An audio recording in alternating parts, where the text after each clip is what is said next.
Without any further ado, number one, I'm going to go David Montgomery over 48.5 rushing yards. Vikings have been a top 5 run funnel. The Lions have been one of the top 5 most run-heavy offenses. The Vikings are allowing the 4th most schedule-adjusted fantasy points per game to opposing runners.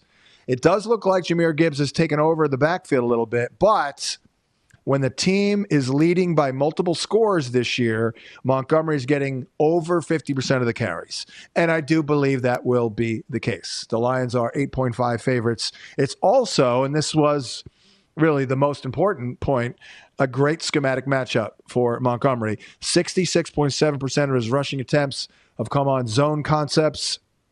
That's the 8th most, and the Vikings have been much, much more generous against those zone concepts, allowing 3.4 yards per carry compared to man and gap concepts allowing 3.4. I think they'll get smoked with their young quarterback up against a defense that, again, last week made Baker Mayfield look like a bum. And Baker Mayfield is awesome and was likely your leading MVP candidate going into that game. So I like this a lot, getting some volume late in the game. Kareem Hunt, he seems a little too good to be true, quite frankly. Just in case, I throw in the rushing and receiving. Let's go over 59.5 rushing and receiving for Kareem Hunt. No Isaiah Pacheco. Brashard Smith, by the way, is on the injury report, just a rookie who's not shown much on the ground. The Bills have been the NFL's most extreme run funnel this season. Why? They stink, stopping the run. They have also allowed the fewest receiving yards per game on throws traveling 20-plus yards downfield. So this should be a game where they hand the ball off a decent amount, especially if they're nursing a lead. Buffalo gives up the 5th most adjusted yards before contact, the 5th most rushing yards per game at 114. 3rd fewest receiving yards, sure, but by the way, in this matchup, Kareem Hunt had 17 carries, 64 yards, and a touchdown, along with a 6-yard reception in the AFC Championship game. May not even need the receiving yards, but probably catch a ball or two. And, man, if you can get to 10 yards on, like, let's say 2 catches, then all we have to do is run for 50 yards. I mean, again, I'm a little scared. Seems a little too good to be true. Next up, this one isn't. This is just a damn good play. Chris Olave, over 57.5 receiving yards. The Rams run cover 3 at a top 5 rate. Olave has been dominant against cover 3, commanding a 33% target share. It's the 5th most among all wide receivers.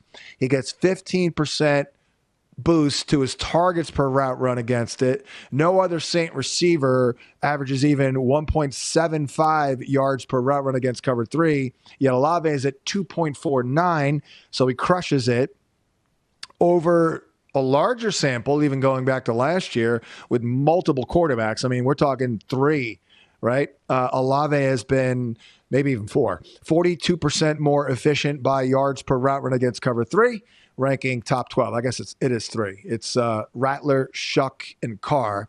And for what it's worth, Tyler Shuck did target Olave on a strong 30% of his routes against cover 3 in week 8. I watched Tyler Shuck practice for a week at the Senior Bowl in Mobile. I thought he was pretty good.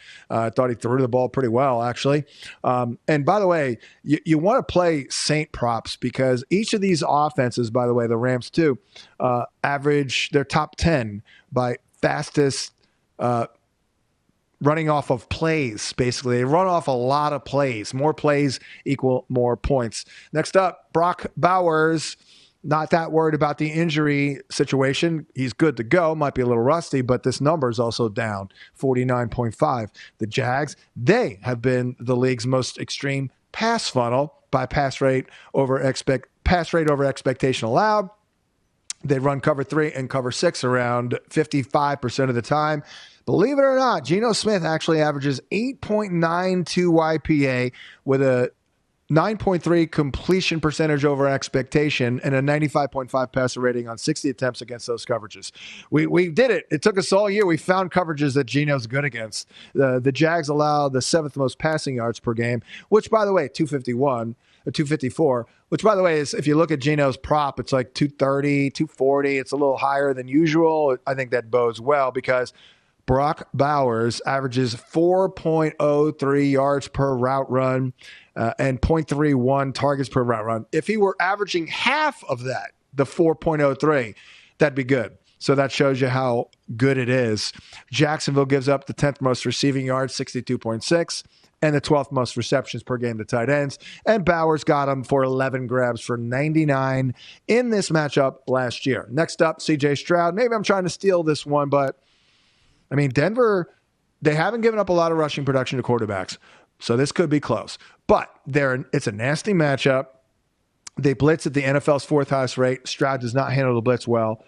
He has, though, run for 16-plus yards in 3 straight and in 6 of 7 games. And last week, Dak Prescott got 6 carries for 31 on the ground. He doesn't normally run. And, yeah, I don't love him to run, but he's going to take off a couple of times here. And 16 yards is extremely doable for Stroud. Next up, Alec Pierce. I don't maybe need to reiterate everything, but it's just amazing schematic matchup. So all we need to do is get to 41 yards. This dude commands the ball, period. Like, he is a great downfield threat. He crushes cover 1, cover 3, commanded a 30% target share against single high, which they run at a top 3 rate to the Steelers. 4.30 yards per route run against single high. That is a 373% boost to Pierce compared to single high. He ranks second best, only behind Puka, which is crazy. He has been targeted on 1/3 of his routes against these shells. He leads the league in air yards against single high. Daniel Jones leads all quarterbacks in YPA against single high. His deep throw rate, does Pierce, grows from 8.2 against two high to 12.8 against single high, 9th best. Come on now. And then Boutte, Kayshon Boutte is very, very similar. 32.5, same thing with the single high. Falcons actually blitz out of cover 3 quite a bit, and Drake May, we looked at the data, crushes it. Boutte leads the Patriots in terms of targets against cover 3. Leads them in receiving yards and target share, gets a 43% boost to his targets per route run against cover 3, and he also sees the highest ADOT and nearly double the air yard share against cover 3. TJ Hockenson, let's go with the unders, under 29.9. It's brutal. He did well with Wentz, relatively not well with McCarthy. The Lions run man coverage. Hawkinson's terrible against man, 0.51 yards per route run. He'll be needed to block more. Let's take another under. Bijan Robinson, under 64.5. Rough schematic matchup. 75% of his runs have come on zone concepts, second most. Patriots are allowing the second fewest yards per carry on opposing zone concepts. They have not allowed an individual running back to hit 50 yards through 8 weeks. Odunze will go under here, under 64.5. Not a horrible schematic matchup, but he's not great against cover 3 and cover 6. You want him against man. And I have other data points, but you want him against man. That brings up the best bet of the week. Josh Allen over 41.5 rushing yards. The game has a 52.5 total. Josh Allen averages 32 fantasy points per game in games with over 50 points. He only threw 3 touchdowns in those 14 games where he's hit 50 points. He averages 50 rushing yards per game, and the Chiefs allowed the 3rd most scheduled adjusted fantasy points to opposing quarterbacks on the ground the last 5 weeks. I think they're going to try and take out James Cook. So Superman, as Jake Sherby said, is going to have to bust out the Superman cape. Josh Allen over 42 or over 41.5.